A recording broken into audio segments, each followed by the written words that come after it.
Welcome students. पिछले video में हमने आर्थिक भूगोल के अर्थ और परिभाषाओं का अध्ययन किया था। इस वीडियो में हम आर्थिक भूगोल के विषय क्षेत्र के बारे में अध्ययन करेंगे। चूँकि प्रत्येक भौतिक, जैविक, सामाजिक, आर्थिक विज्ञान कोई भी विषय हो, सबका अपना दर्शन, अपनी पद्धति, अपना कार्य क्षेत्र होता है। उदाहरण के तौर पर भूगर्भ शास्त्र का संबंध भूपृष्ठ एवं भूगर्भ की संरचना से, जनसांख्यिकी का संबंध मानव जनसंख्या की विशेषताओं से, और जीव विज्ञान, वनस्पति शास्त्र, इनका संबंध प्राणी और वनस्पति जगत से है। इसी प्रकार भूगोल में भी हम प्राकृतिक और मानव निर्मित तथ्यों का अध्ययन करते हैं। अब आर्थिक भूगोल को भी विभिन्न विद्वानों द्वारा जो परिभाषाएं दी गई हैं, उनके आधार पर सीमांकित किया जा सकता है। इसके आधार पर आर्थिक भूगोल का कार्यक्षेत्र बहुत विस्तृत है। चूँकि ये भूतल पर मानवीय क्रियाओं द्वारा वस्तुओं के उत्पादन, विनिमय तथा उपभोग का अध्ययन करता है। हमने पढ़ा था पिछले वीडियो में कि आर्थिक भूगोल क्या है। आर्थिक भूगोल मनुष्य और उसके द्वारा की जाने वाली आर्थिक क्रियाओं और प्रकृति का आपसी संबंधों का अध्ययन है। आर्थिक क्रियाओं में उत्पादन, विनिमय व उपभोग को मुख्य रूप से शामिल किया जाता है।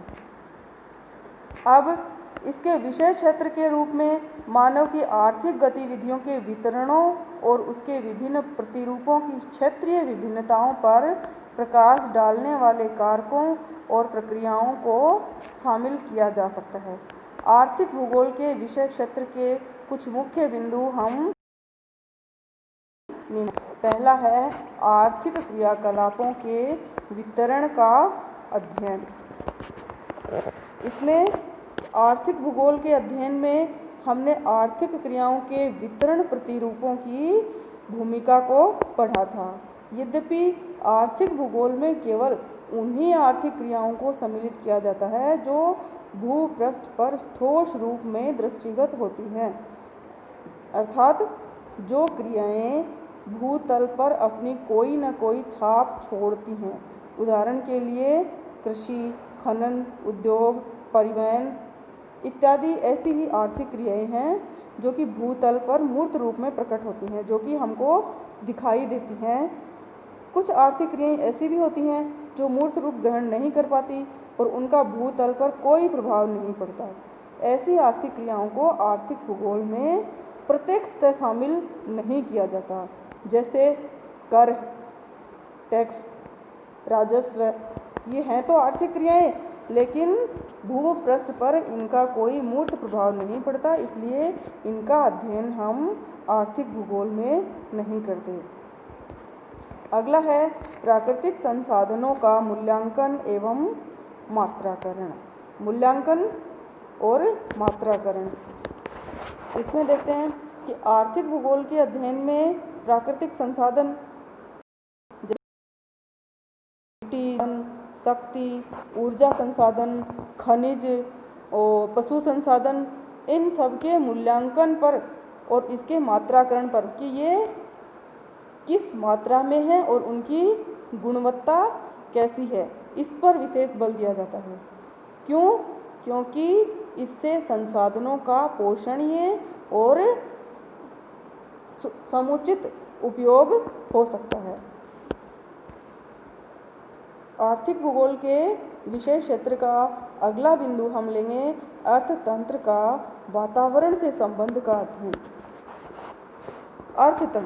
अर्थतंत्र को इकोनॉमी बोलते हैं। आर्थिक एवं सामाजिक वातावरण में घनिष्ठ संबंध है।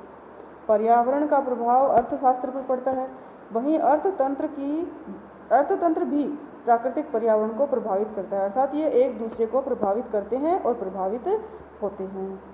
यह एक जटिल प्रक्रिया है जिसमें पर्यावरण के अनेक कारक एक साथ या कभी कभी पृथक रूप से भी मनुष्य की आर्थिक क्रियाओं पर प्रभाव डालते हैं। जैसे किसी स्थान पर सूती वस्त्र उद्योग की स्थापना कई पर्यावरणीय कारकों पर निर्भर करती है, जिसमें जलवायु, ऊर्जा, जल की उपलब्धता आदि मुख्य कारक हैं। दूसरी ओर कार्यात्मक गहनता का दबाव पर्यावरण पर पड़ता है।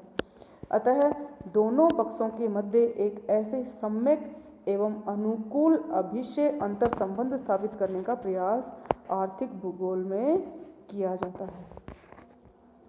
अगला पॉइंट है स्थानिक विशेषताओं का अध्ययन। आर्थिक भूगोल में पृथ्वी तल पर पाई जाने वाली आर्थिक स्थानिक भिन्नता का अध्ययन किया जाता है। स्थानिक मतलब स्थान विशेष पर।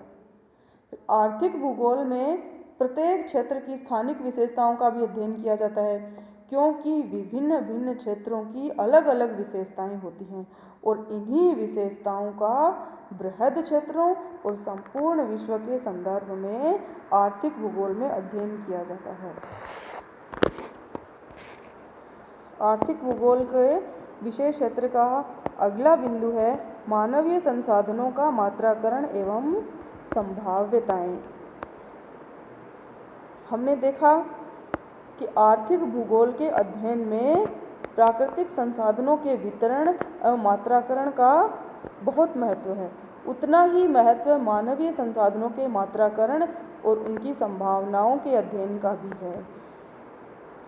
इनमें मानवीय संसाधनों का मात्रात्मक और गुणात्मक दृष्टि से कि उसकी मात्रा कितनी है, कितने मनुष्य हैं और उनकी विशेषताएं, उनका कौशल, उनकी योग्यताएं आदि सब, अर्थात उनकी गुणात्मक विशेषताएं कैसी हैं, इस दृष्टि से विश्व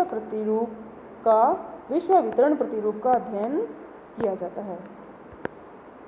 अगला पॉइंट है अपना कि आर्थिक भूगोल का एक बहुत महत्वपूर्ण पक्ष क्रियाकलाप एवं प्राविधिकी मतलब टेक्नोलॉजी की अंतःक्रिया कि आर्थिक क्रियाकलाप और टेक्नोलॉजी आपस में कैसे संबंधित हैं और उससे तज्जनित अर्थतंत्र के स्वरूप में प्रादेशिक और कालक्रमिक भिन्नता का अध्ययन किया जाता है। अर्थात आर्थिक क्रियाओं और टेक्नोलॉजी के आपसी संबंध कैसे हैं और उन संबंधों के फल स्वरूप अर्थतंत्र या इकोनॉमी के स्वरूप में समय पर एक समय से दूसरे समय पर तथा एक स्थान से दूसरे स्थान पर अर्थात कालक्रमिक और प्रादेशिक इनकी विभिन्नताओं का अध्ययन किया जाता है।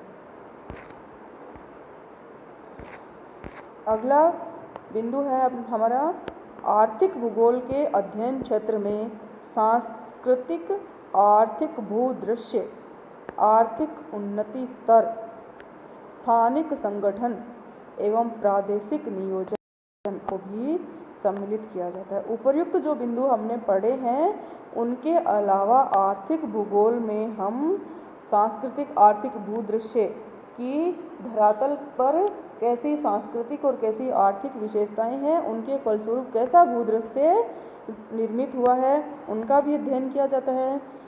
आर्थिक उन्नति का स्तर कितना है उसका अध्ययन किया जाता है।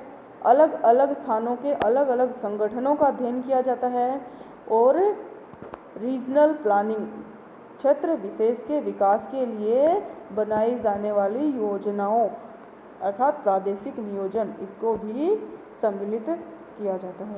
इस प्रकार हमने देखा कि आर्थिक भूगोल का विषय क्षेत्र बहुत विस्तृत है। Thank you.